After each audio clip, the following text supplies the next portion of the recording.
गौतम बुद्ध के अनुसार 15 रहस्यमयी तरीके, जिन तरीकों को आप अपनी रोजमर्रा की जिंदगी में अपना के अपनी खुद की वैल्यू बहुत बढ़ा सकते हैं और समाज में आपकी इज्जत इसकी वजह से बहुत बढ़ जाएगी। लोग आपसे बात करने के लिए तरसेंगे।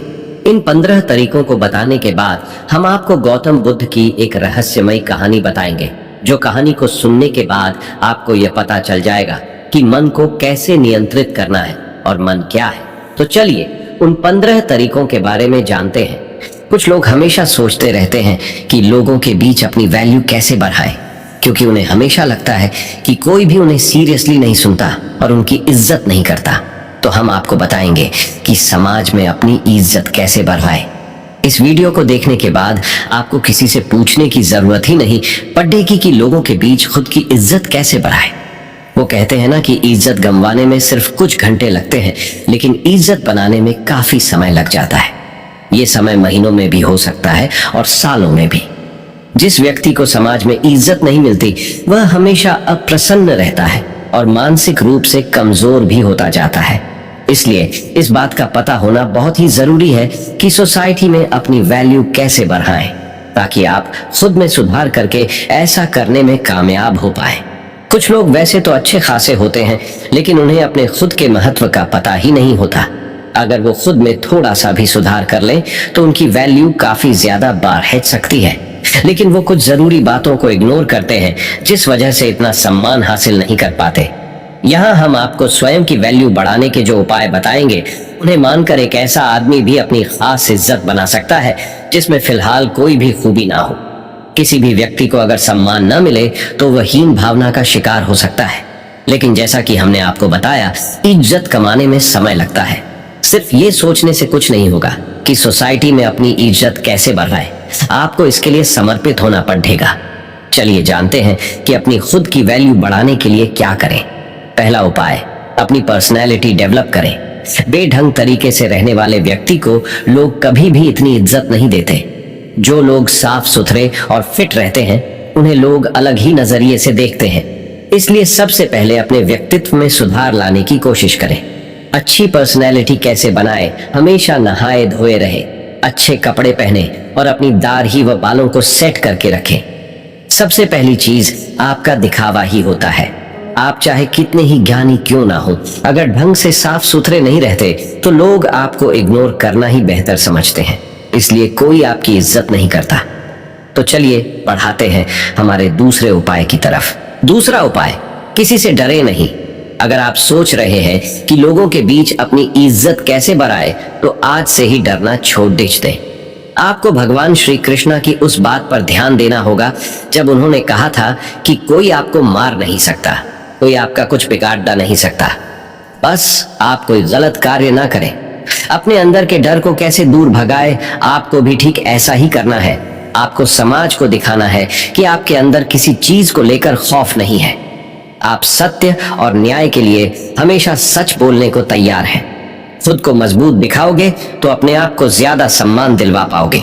निडर लोगों का लोग खुद सम्मान करते हैं। तो चलिए बढ़ाते हैं हमारे तीसरे उपाय की तरफ। तीसरा उपाय, हर समय उपलब्ध रहना छोड़ दीजिए। आपने एक बात जरूर सुनी होगी कि किसी भी जगह पर बार बार जाने से या किसी के लिए भी तुरंत हाजिर हो जाने से आदमी अपनी वैल्यू ही कम करता है। ऐसा होने पर लोग आपको ज्यादा महत्व नहीं देते।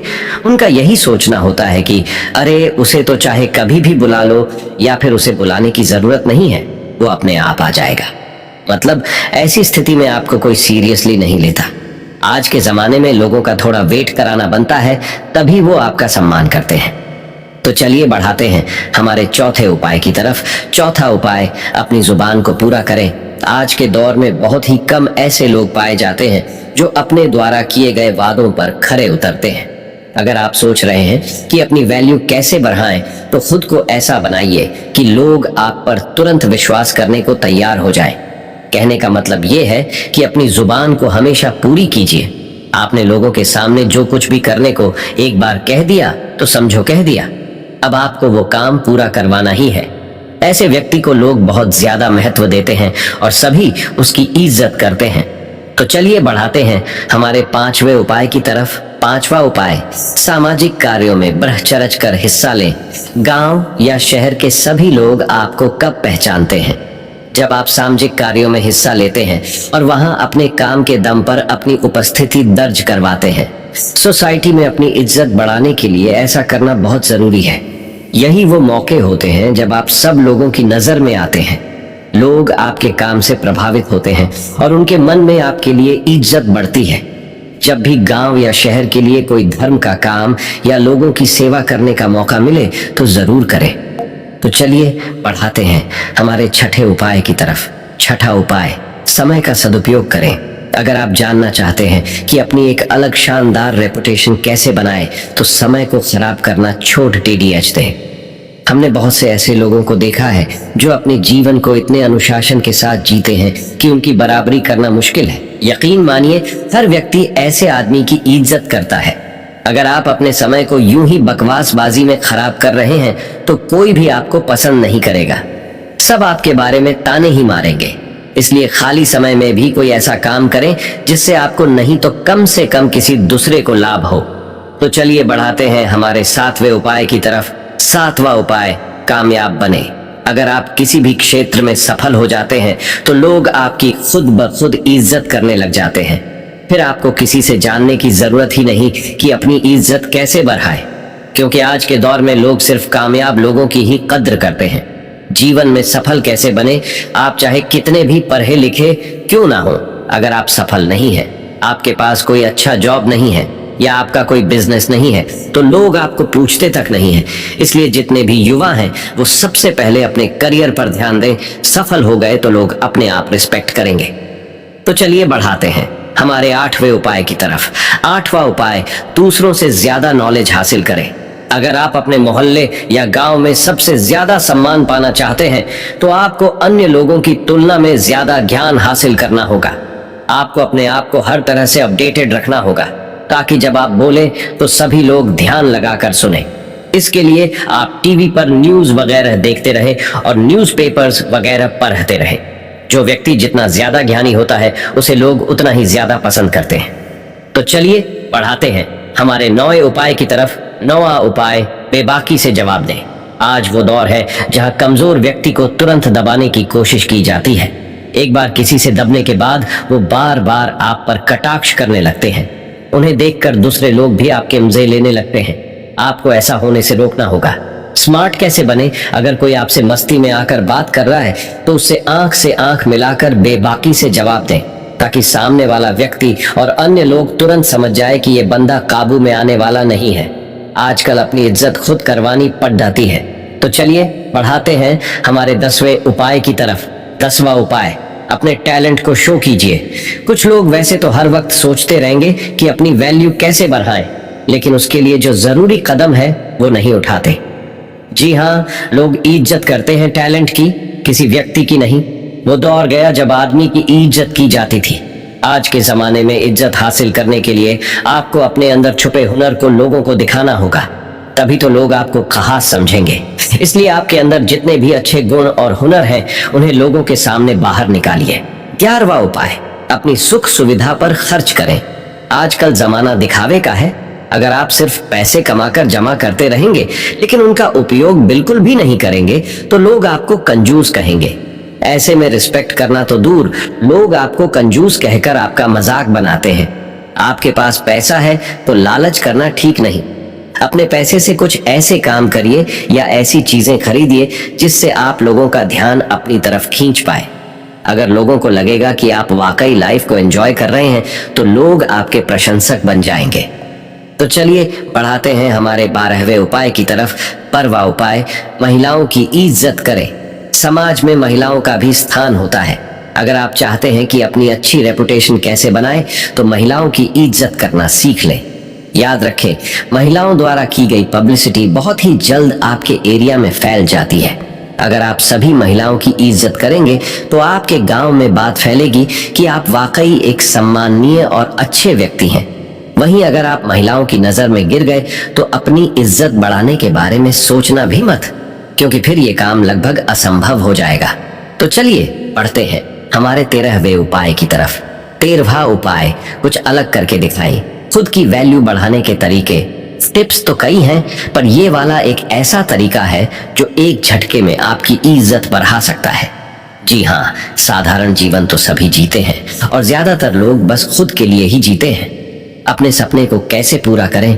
आप अपने जीवन में कोई ऐसा काम कीजिए जिसे सब याद रखें और लोगों के बीच आपकी साख बन जाए। आप किसी भी क्षेत्र में अपने गांव या शहर का नाम रोशन कीजिए, या फिर कोई धर्म का ऐसा काम कीजिए जिससे गरीब लोगों को लंबे समय तक फायदा मिले। उपाय 14वां, अपनी कमजोरी किसी को ना बताएं। एक मजबूत इंसान वो होता है जो अपने दुख को खुद अकेला झेलता है, लेकिन खुशियों को सबके साथ बांटता है। ऐसा व्यक्ति वास्तव में इज्जत का हकदार होता ही है, क्योंकि ये एक खास गुण है जो सब में नहीं होता। आजकल लोग दूसरे लोगों की कमजोरी पकड़ने के चक्कर में लगे रहते हैं ताकि उन्हें घेरा जा सके और लोगों के बीच उसकी खिल्ली उड़ाई जा सके। आपको ध्यान रखना है कि अपनी कमजोरी को खुद तक ही सीमित रखें, अन्यथा लोग आपकी उसी कमजोरी को निशाना बनाएंगे। तो चलिए बढ़ाते हैं हमारे 15वें उपाय की तरफ। उपाय 15वां, सबके साथ प्यार से रहे। इज्जत उसी व्यक्ति की होती है जो खुद दूसरों को इज्जत देता है। अगर आप सबके साथ लड़ ढाई झगड़ा करते रहेंगे तो समाज में आपकी छवि खराब होगी और कोई भी आपका सम्मान नहीं करेगा। अच्छा व्यवहार एक बहुत बड़ी चीज होती है जो अनपढ़ और गरीब व्यक्ति को भी इज्जत दिलवा देता है। चाहे कोई छोटा हो या बड़ा, सबके साथ प्रेम के साथ बात करें।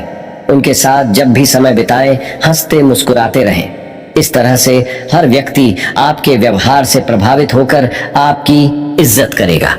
इस तरह से यदि आप वीडियो में बताई गई बातों पर अमल करते हैं तो निश्चित ही लोग आपकी इज्जत करना शुरू कर देंगे।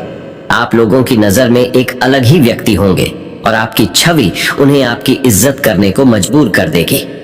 तो मैंने तो आपको अपनी इज्जत को कैसे बढ़ाए ये तो बता दिया। अब हम गौतम बुद्ध की एक रहस्यमयी कहानी से जानेंगे कि अपने मन को कैसे समझे और उसे पर विजय पाने के लिए कौन सी विधि का पालन करें। तो चलिए कहानी की शुरुआत करते हैं। दोस्तों, एक बार एक व्यक्ति बुद्ध के पास आता है और उनसे पूछता है कि बुद्ध, अपने मन को काबू में करने और उसे समझने का पहला चरण क्या है और इसके लिए हम कहां से शुरुआत करें कि हमारा मन हमारे वश में आ जाए।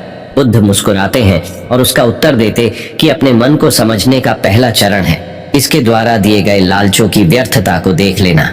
जिस इंसान ने अपने मन के द्वारा दिए गए लालचों की व्यर्थता को देख लिया, उसने इससे मुक्त होना शुरू कर दिया। और उसके बाद वह व्यक्ति बुद्ध से पूछता है कि हमारा मन जो हमें लालच देता है उसके व्यर्थता को कैसे देखा जाए। बुद्ध कहते हैं, अपने अनुभव से। मनुष्य जिस भी गलत कार्य को अति में करता है उससे उसे दुख मिलता है और यही दुख उसका अनुभव है और यही अनुभव उसके रूपांतरण का कारण बन सकता है। जिसने देख लिया और वास्तव में देख लिया कि नशा करना केवल दुख है, उसने नशे से मुक्त होना शुरू कर दिया। जिसने देख लिया कि ईर्ष्या केवल खुद को जलाती है और वास्तव में देख लिया, उसने ईर्ष्या से मुक्त होना शुरू कर दिया। तुम्हारा ये देख लेना कि मन लालच तो हमेशा तुम्हें तृप्ति का देता है, लेकिन लगता यह तुम्हें सदैव अतृप्त है और यही अपने मन को समझने का पहला चरण है।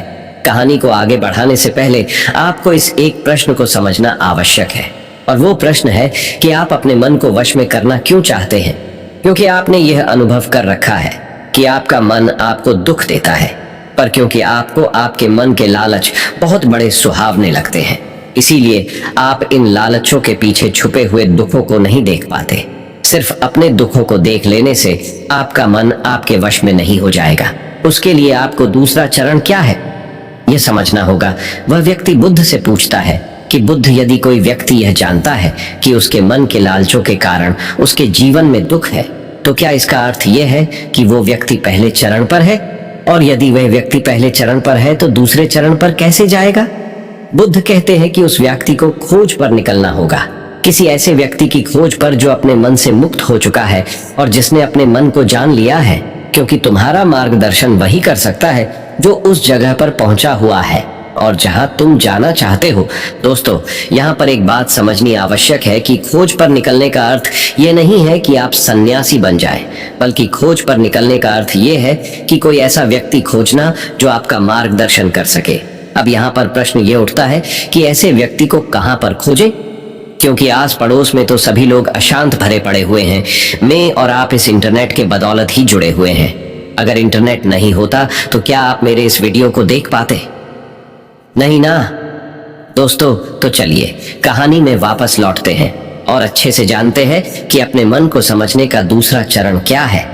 वह व्यक्ति बद्ध से पूछता है कि उस व्यक्ति की पहचान क्या है, जिसने अपने मन को समझ लिया है और जिसने खुद को जान लिया हुआ है, क्योंकि हर व्यक्ति यह दावा करता है कि वह ज्ञानी और बुद्धिमान है। लेकिन वास्तव में ज्ञानी कौन है, वह कैसे पता लगेगा? बुद्ध कहते हैं कि यही तीसरा चरण है, और वो चरण है सुनकर। सुनना ही अपने मन को समझने का तीसरा चरण है।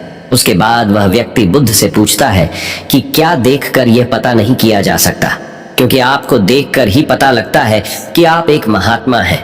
बुद्ध कहते हैं कि देखने में तो कोई व्यक्ति बहुत शांत लग सकता है, लेकिन भीतर से वह क्या है, ये उसके शब्द ही बता सकते हैं। लेकिन ध्यान रहे कि शब्दों पे भी विश्वास एकदम से नहीं कर लेना है। किसी भी बात पर विश्वास इसीलिए नहीं कर लेना है कि उसे मैंने कहा हुआ है या किसी महात्मा ने कहा हुआ है। किसी भी बात पर विश्वास आपको तब कर लेना है जब वह तुम्हारा अनुभव बन जाए। गौतम बुद्ध के द्वारा कही गई इस बात को मैं आपको थोड़ा और आसान भाषा में समझाने की कोशिश करता हूँ। दोस्तों, कोई कहता है कि ध्यान करना अच्छा है और कोई कहता है कि ध्यान करना बुरा है। ये दोनों ही अतिया है। अगर आप अभी ध्यान को अच्छा मानते हैं तो आप बहुत जल्द ही उसे बुरा मानने लग जाएंगे, और यही हमारे मन की चाल है। तो अब आपके मन में सवाल उठा होगा कि कैसे? तो उसका उत्तर ये है कि ध्यान की शुरुआत में आपको आनंद नहीं मिलेगा, बल्कि बोरियत महसूस होगी। और आपका विश्वास क्या था कि ध्यान अच्छा है, लेकिन आपको अनुभव क्या हो रहा है कि ध्यान बोरियत भरा है। तो धीरे धीरे आपका विश्वास बदलने लगेगा। पहले आप ध्यान को अच्छा मानते थे, लेकिन अब आप ध्यान को बुरा मानने लग जाएंगे। आप एक अति से दूसरे अति पर पहुंच जाएंगे, और यही हमारे मन की चाल है। हमारा मन हमें अतियों में ही भटकाता रहता है, और अगर आप ध्यान को बुरा मानते हैं तो आप कभी भी ध्यान करेंगे ही नहीं। अब कहानी में वापस लौटते हैं और अच्छे से समझते हैं कि अपने मन को समझने का तीसरा चरण क्या है। बुद्ध कहते हैं कि किसी भी बात पर विश्वास तब तक नहीं करना है जब तक वह तुम्हारे विवेक की कसौटी पर खरी नहीं उतर जाए, और इसके लिए कर्म करना आवश्यक है, और कर्म ही अपने मन को समझने का चौथा चरण है। अगर आप धन कमाना चाहते हैं तो आपको सही दिशा में कर्म करना आवश्यक है। ठीक उसी प्रकार अगर आप खुद को जानना चाहते हैं तो आपको सही दिशा में कर्म करना आवश्यक है।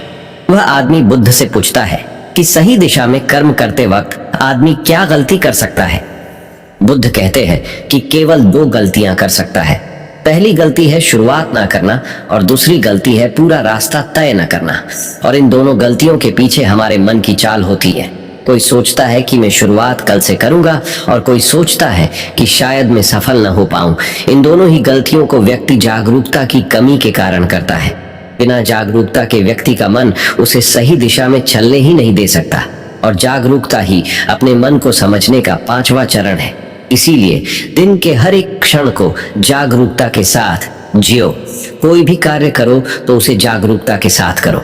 अगर सांसें भी लो तो उसे जागरूकता के साथ लो। बिना जागरूकता के साथ जिया गया एक भी क्षण मृत्यु के समान है। और ध्यान रहे कि जागरूकता बिना ध्यान के संभव नहीं है। वह व्यक्ति बुद्ध से पूछता है कि बुद्ध, अपने जागरूकता के स्तर को कैसे बढ़ाया जा सकता है? बुद्ध कहते हैं कि ध्यान के द्वारा, और ध्यान ही छठा चरण है। एक बार आप अपने मन को समझने के 6 चरणों को ध्यान से समझिए। अपने मन को समझने के 6 चरण कौन कौन से हैं? चलिए जानते हैं। पहला चरण, थोड़ी जागरूकता के साथ ये देख लेना कि ये मन ही दुख के बीज बोता है। दूसरा चरण, किसी ऐसे व्यक्ति को खोजना जो मन से मुक्ति पाने का मार्ग बता सके। तीसरा चरण, सुनना। चौथा चरण, सुने हुए को कार्य में लाना। 5वां चरण, जागरूकता, जिससे आप मार्ग से भटके ना। छठा चरण, ध्यान। यदि सीधे शब्दों में कहा जाए तो ध्यान ही वह नाव है जिस पर बैठकर मन रूपी नदी को पार किया जा सकता है। लेकिन ध्यान तक पहुंचने के लिए शुरुआती 5 चरण बहुत आवश्यक है। अभी आप कौन से चरण पर हैं? हमें नीचे कमेंट बॉक्स में कमेंट करके जरूर बताएं, क्योंकि दोस्तों हर ज्ञानी इन 6 चरणों से गुजरता ही गुजरता है। दोस्तों, अब किसी भी चीज का मजा लेना समस्या नहीं है, बल्कि इस मजे में ही डूबकर अपनी सूध बूध खो देना समस्या है। अब दूसरे प्रश्न का उत्तर समझिए, हम अपने मन को काबू में कैसे करें? अपने मन को कैसे नियंत्रित करें। दोस्तों, हमारा मन हमसे सिर्फ बुरे काम ही नहीं करवाता, बल्कि यह आपसे अच्छे काम भी करवाता है। मैं आपको एक उदाहरण देकर समझाता हूँ। जब आप ईर्ष्या का सहारा लेते हैं तब आपका मन बुरे काम करता है, और जब आप क्रोध का सहारा लेते हैं तब आपका मन बुरे काम करता है। जब आप मोह, अहंकार और लालच जैसे बुरी चीजों का सहारा लेते हैं तब आपका मन आपसे बुरे काम करवाता है, और जब आप प्रेम, दया और कृतज्ञता जैसी अच्छी भावनाओं का सहारा लेते हैं तब आपका मन अच्छे काम करता है। इसलिए समस्या मन नहीं है, बल्कि मन का इस्तेमाल किस तरह से किया जा रहा है। यह समस्या है गौतम बुद्ध ने जागरूकता को इतना महत्वपूर्ण इसलिए बताया हुआ है क्योंकि जागरूकता के द्वारा ही अपने मन को नियंत्रित कर सकते हैं। मन को नियंत्रित करने का मतलब यह नहीं है कि आपके मन में नेगेटिव विचार आने ही बंद हो जाए। मन को नियंत्रित करने का सही मतलब यह है कि आपका कोई भी विचार आपको विचलित ना कर पाए। विचलित होने का अर्थ सिर्फ परेशान होना नहीं है, बल्कि खुश होना भी होता है। बहुत ज्यादा खुश होना समस्या नहीं है, परंतु उस खुशी में कोई निर्णय लेना समस्या है। उदाहरण, किसी से कोई वादा कर देना। ठीक उसी प्रकार बहुत ज्यादा दुख होना समस्या नहीं है, बल्कि इस दुख के कारण कोई निर्णय लेना समस्या है। उदाहरण, आत्महत्या करना। अगर आप बड़े जागरूकता के साथ ये देख पाए कि सुख और दुख, इन दोनों की अति में कोई भी निर्णय लेना दुख और पीड़ा को जन्म देता है, तो आप आंख बंद करके सुख के पीछे नहीं भागेंगे। और अगर आप सुख के पीछे नहीं भागेंगे तो दुख आपके पीछे नहीं भागेगा, क्योंकि ज्यादातर लोग जिसे सुख समझते हैं वह दुख की परछाई है। अब लोग इस बात का यह अर्थ निकाल लेंगे कि हमें सुख का आनंद नहीं लेना चाहिए, जबकि यह निष्कर्ष बिल्कुल गलत है। अगर आप सुख और दुख, इन दोनों की अति में कोई निष्कर्ष नहीं निकालते हैं तो आप वही रहते हैं जहां आपको रहना चाहिए, मध्य बिंदु पर, जिसकी बात हर बार बुद्ध कहते हैं। मैं आपको मन के बारे में एक खास बात बताता हूँ। आपको ऐसा कब लगता है कि आपको अपने मन को वश में करना चाहिए? मैं आपको बताता हूँ, जब आप वो काम कर रहे होते हैं जो काम करना आपके लिए सही नहीं होता है, तब आपको महसूस होता है कि आपको अपने मन को अपने वश में करना चाहिए, मगर आप वो काम फिर भी करे जाते हैं क्योंकि आपको उस काम को करने में मजा आता है। उदाहरण के लिए, चुगली करना। आपको पता है कि चुगली करने से आपको कुछ भी फायदा नहीं होगा, फिर भी आप चुगली करते हैं क्योंकि चुगली करने में शुरुआत में मजा आता है, परंतु धीरे धीरे ही आपको पता चलता है कि आप अपने ही नजरों में छोटे बन गए हो। दोस्तों, गौतम बुद्ध के द्वारा दिया गया यह सूत्र मैं आपको आज बताता हूँ, जो आपकी जिंदगी बदल सकता है। और वो सूत्र है, जिन कामों को करने में शुरुआती बहुत मजा आए तो वह काम आपके लिए हानिकारक है। उदाहरण के तौर पर, फनी और गंदे वीडियो देखना, वेब सीरीज, जंक फूड खाना और सुबह देर से उठाना इत्यादि। और जिन कामों को शुरुआती में करने में कम मजा आता है या बोरियत महसूस होती है, वो काम आपका जीवन बदल सकता है। उदाहरण के लिए, किताबें पढ़ना, व्यायाम करना, सुबह जल्दी उठना, ध्यान करना और इंटरनेट का सही इस्तेमाल करना इत्यादि। हमें यह समझना चाहिए कि हमारा मन केवल बुरे कामों में ही नहीं लगता, क्योंकि बुरे काम करते वक्त शुरुआती में ही मजा होता है, और अच्छे कामों में यह देर से लगता है, क्योंकि अच्छे कामों में मजा देर से मिलता है। इसलिए मजे के पीछे न भागे, बल्कि सही काम के पीछे भागे। सफलता आपको निश्चित मिलेगी।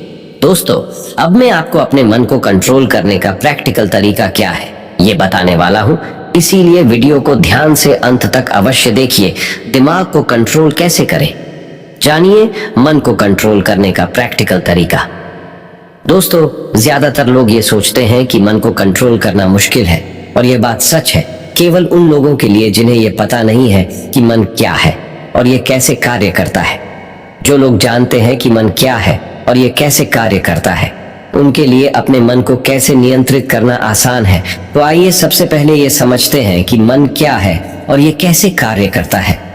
मन क्या है और ये कैसे कार्य करता है? हमारा मन दो हिस्सों में बटा हुआ है, पहला चेतन मन और दूसरा अवचेतन मन। चेतन मन को हम सब बुद्धि के नाम से जानते हैं। ये हमारे भीतर एक फिल्टर की तरह काम करता है। जो भी जानकारी हमारे अंदर जाती है उसे यह जांचता और परखता है। चेतन मन के पास तर्क करने की क्षमता है और यह सही और गलत के बीच चुनाव कर सकता है, परंतु अवचेतन मन ऐसा नहीं है, उसका कार्य अलग है। हमारे अवचेतन मन सही और गलत के बीच चुनाव नहीं कर सकता है। जो भी जानकारी चेतन मन सही मानकर अवचेतन मन में भेज देता है, वह उसका विरोध नहीं करता है। चाहे वह जानकारी गलत ही क्यों ना हो। एक उदाहरण देकर समझाता हूँ। मान लीजिए कोई व्यक्ति आपको कमजोर कहता है, मगर आप कमजोर नहीं हैं, तो आपका चेतन मन उस व्यक्ति की बातों का विरोध करेगा। मगर जब वह व्यक्ति उसी बात को आपसे बार बार कहेगा और उसी के साथ ही अन्य लोग भी उसी बात को बार बार कहेंगे, तो आपका चेतन मन इस बात को सच मान लेगा और आपके अवचेतन मन में भेज देगा। और अवचेतन मन का काम है जो बात उसके भीतर चली गई है उसे सच साबित करना। इसका सबसे बड़ा उदाहरण है, जब हम छोटे हुआ करते थे उस समय हमारे भीतर बहुत आत्मविश्वास था, परंतु जैसे जैसे हम बड़े होते गए हमारा आत्मविश्वास कम होता गया, क्योंकि हमारे स्कूल और कॉलेजेस से और समाज से बार बार नकारात्मक बातें सुनने को मिली और हमारा अवचेतन मन उन्हें सच मान बैठा। हो सकता है कि आपने इस बात पर ध्यान दिया हो कि आप गलत करना तो नहीं चाहते, परंतु फिर भी गलत करते हैं। आप डरना तो नहीं चाहते, लेकिन डर जाते हैं। ऐसा क्यों होता है? क्या आप जानना चाहते हैं? तो वीडियो के अंत तक बने रहे। दोस्तों, ऐसा इसीलिए होता है क्योंकि जाने अनजाने में आपके अवचेतन मन में बहुत सारी गलत जानकारी चली गई हुई है, जिसे वह सच मन बैठा हुआ है। तो अब प्रश्न यह उठता है कि इसका समाधान क्या है, क्योंकि बहुत सारी गलत जानकारी हमारे भीतर जा चुकी है और हमारा आत्मविश्वास कम हो चुका है। अब आप इसका समाधान समझिए। अब तक आपने ये समझा कि मन क्या है और ये कैसे काम करता है। अगर एक लाइन में कहूँ कि मन क्या है, तो हमारा मन जानकारी का एक ढेर है जो जाने अनजाने में हमारे भीतर चली गई हुई है। अब हमें सबसे पहले यह समझना होगा कि चेतन मन जानकारी लेता कहाँ से है। वे कौन से द्वार है जहाँ से जानकारी भीतर प्रवेश करती है। अपने मन को कंट्रोल करने के उपाय और समाधान हमारे अंदर जानकारी जाने के 5 द्वार है, और वो है आंख, कान, नाक, जीभ और त्वचा। इन्हें हम 5 इंद्रियों से भी जानते हैं। बहुत सारी गलत जानकारी हमारे भीतर जाने के कारण हमारा मन हमारे वश में नहीं है। अगर हम अपने मन को अपने वश में करना चाहते हैं तो हमें बहुत सारी सही जानकारी इस मन को देनी होगी। कम से कम उतनी सही जानकारी जितनी गलत जानकारी हमारे भीतर पहले से पड़ी हुई है। सही जानकारी और गलत जानकारी के बीच का अंतर समझिए। सही जानकारी वो है जो आपको आपके लक्ष्य की तरफ ले जाए, और गलत जानकारी वो है जो आपको आपके लक्ष्य से भटकाए। उदाहरण से समझिए कि एक सन्यासी का लक्ष्य आत्मज्ञान है और आत्मज्ञान के लिए ध्यान करना आवश्यक है। अगर कोई चीज उसे ध्यान करने से रोकती है तो वह उसके लिए एक गलत जानकारी है। एक और उदाहरण देकर समझाता हूँ। मान लीजिए कि आपको एक गायक बनना है, तो गायक बनने के लिए रियाज करना बहुत जरूरी है। अगर कोई चीज आपको रियाज करने से रोक रही है तो वह आपके लिए एक गलत जानकारी है। तो अपने मन को कंट्रोल करने के लिए आपके पास एक लक्ष्य का होना बहुत जरूरी है, क्योंकि अगर आप अपने मन को कहीं पर जाने से रोक दोगे तो उसे कहीं पर तो भेजना भी तो पड़ेगा। अगर आपके पास लक्ष्य है तो आपको सबसे पहले क्या करना है, ये ध्यान से समझ लीजिए। सबसे पहले इस चिंता को छोड़ दीजिए कि कितनी गलत जानकारी आपके भीतर जा चुकी है। आपको बस इतना करना है कि आपके 5 द्वारों पर, यानी कि जहां से जानकारी भीतर प्रवेश करती है, वहां पर जागरूकता का पहरा लगा देना है। कोई भी जानकारी आपके भीतर अनजाने में प्रवेश ना करे। पहरा लगते ही आपको बैलेंस में झूठ जाना है। अब आप ये सोच रहे होंगे कि बैलेंस किस चीज का? बैलेंस आपको नकारात्मकता और सकारात्मकता के बीच में करना है। नकारात्मकता आपके भीतर पहले से ही मौजूद है, अब बस आपको सकारात्मकता को भरनी है। आपको एक बात जान लेनी चाहिए कि सकारात्मकता नकारात्मकता को मिटा देती है, जिस प्रकार रोशनी अंधेरे को मिटा देती है। ये तो बस कहने की बात है कि आपको बैलेंस करना है। सच तो ये है कि जब आप अपने भीतर सकारात्मकता भरने लगेंगे तो आपके अंदर की नकारात्मकता उसी समय मिटने लग जाएगी। दोनों के बीच का बैलेंस होने का तो अवसर ही नहीं आएगा। यहाँ पर प्रश्न यह निर्माण होता है कि सकारात्मकता को कहाँ से लाएं? तो इसके बहुत सारे तरीके हैं। पहला तरीका यह है कि आप अच्छे लोगों की संगत करिए और उन्हें ऑब्जर्व करके उनसे सीख सकते हैं। अब ये सही लोग आपके पास हो सकते हैं या नहीं भी। आप इंटरनेट, बुक्स और वीडियोस के द्वारा इनकी संगत कर सकते हैं। उदाहरण के लिए, अगर आप बुद्ध की संगत करना चाहते हैं तो आप उनके ऊपर लिखी हुई किताबों को पढ़कर और ऑडियो टेप सुनकर उन्हें समझ सकते हैं। ध्यान रहे, हमेशा ऐसी चीजें पढ़ें, सुने और देखें जो आपकी लक्ष्य से जुड़ी हुई हो। जब आप लगातार अपने भीतर अपने लक्ष्य से जुड़ी अच्छी जानकारी भेजते हैं तो आपके अंदर की नकारात्मक जानकारी को धोकर साफ करती है। अभी हमारा मन गलत जानकारी में उलझा हुआ है, जो अनजाने में हमारे भीतर चली गई हुई है, जिसके कारण हम अक्सर कहते हैं कि हमारा मन हमारे वश में नहीं है और हमारा मन किसी भी काम में नहीं लगता है। हमें यह समझना चाहिए कि मन हमारा है, हम मन के नहीं है। वही सुनो जो आपके लक्ष्य से जुड़ा हुआ है, वही देखो जो आपके लक्ष्य से जुड़ा हुआ है, और वही पढ़ो जो आपके लक्ष्य से जुड़ा हुआ है, वही करो जो आपके लक्ष्य से जुड़ा हुआ है। मैं आपको एक उदाहरण देकर समझाता हूँ। अगर आपका लक्ष्य खिलाड़ी बनना है तो आपको वही चीजें खानी चाहिए जो आपको खिलाड़ी बनाए। मन पर नियंत्रण रखने के लिए इंद्रियों पर संयम आवश्यक है, और संयम के लिए अनुशासन आवश्यक है, और अनुशासन के लिए एक सही निर्णय आवश्यक है जो आपको अभी लेना है। तो दोस्तों, उम्मीद करता हूं कि खुद की कीमत कैसे बढ़ाएं, उनके टिप्स और अपने मन को कैसे नियंत्रित करें, इस पर गौतम बुद्ध की कहानी आपको पसंद आई होगी। तो इस वीडियो को जितना हो सके उतना अपने दोस्तों के साथ शेयर कीजिए और हमारे चैनल को सब्सक्राइब कीजिए और इस वीडियो को एक लाइक कीजिए। आपका इस वीडियो को देखने के लिए बहुत बहुत धन्यवाद।